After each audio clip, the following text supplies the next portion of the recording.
I'm Jeff Herrington. I'm Field Officer for the ILPH. I've been working for the ILPH for 9 years now. My area of responsibility is the southwest, Devon, Cornwall, Somerset. I cover from Penzance to Bristol. Some 2 years ago, I was called with colleagues of mine from the RSPCA to a concern at a farm in Cornwall. When we got there, we found Homer, as we now know him, a 2-year-old Shire horse, in a field with some identified illness or accident on his face, some injury. He was very shy, he was very human shy, and we formed a kind of scrimmage line and drove him gently into the neighbouring barn where we had a vet waiting for him. He confirmed what we had feared. Homer's head collar had been put on some time previously, we don't quite know how long, and had literally gone into his head. The vet decided that he was fit to travel, and the best course of action was that he should go to a veterinary surgeon and be treated. We took him to our veterinary surgeon just outside Ross-on-Wye that we use from Glenderspooner Farm, our rehabilitation farm. And our worst fears, unfortunately, were confirmed. The head collar was literally taken out of his head in pieces. It had grown in across the pole of his head, between his ears, down his cheek pieces. The vet that was doing it there under sedation, of course, as he was taking the head collar out, the wound was bleeding and there was pus. And I think the thing that sticks in everybody's mind at that point, the worst part of the whole thing, was the fact that the wound was maggot infested. It had been fly blown, and as the vet was taking the collar off him, there was maggots literally running onto the floor. It was something that people won't forget.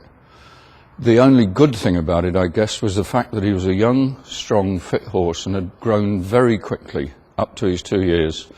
And the bones in his face had grown quickly, and happily he'd split the noseband. And so at least he was able to eat. We have had cases of horses that the noseband hasn't broken, they've been webbing, and they literally starved to death. If that was the good side of it, the bad side of it was the fact that we interviewed the owner of it, and she had seen this horse on lots of occasions over the past 12 months or so, had identified there was a problem, but had done absolutely nothing about it, and that had caused poor Homer to suffer an awful lot of trauma over an awful long period. And in actual fact, the courts agreed with us because we did prosecute. We took it to court. The owner was fined £1,000 and more. To the point, was banned from keeping horses for 15 years.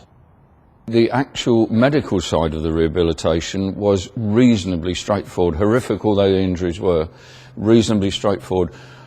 What the girls had to do was to regain the confidence of this horse, and not only Homer, but I think an awful lot of the horses that come through our farms basically need a huge amount of TLC. The actual rehabilitation from the wound and from the fact that getting his head right has been accomplished in a wonderful way. And now he's such a happy horse. He is really a people's horse now, and he will remain with us for forever and a day. And I think it's a great testament to the skill and the expertise of the staff at our rehabilitation farms, is the fact that this horse is now suddenly a people-friendly horse. He had every reason to hate humans for what they had done to him in his early years.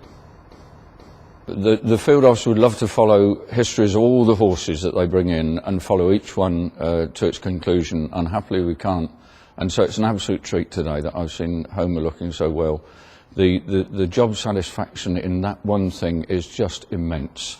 I have to see him today fit and well and prancing around the field, and my mind is cast back to the first day I saw him, when he was really very poor and in a very poor condition. And I'm just so pleased that I can be a small part of that curing process. If you'd like to find out more about Homer or any of the horses on our adoption scheme, please do visit our website at www.ilph.org.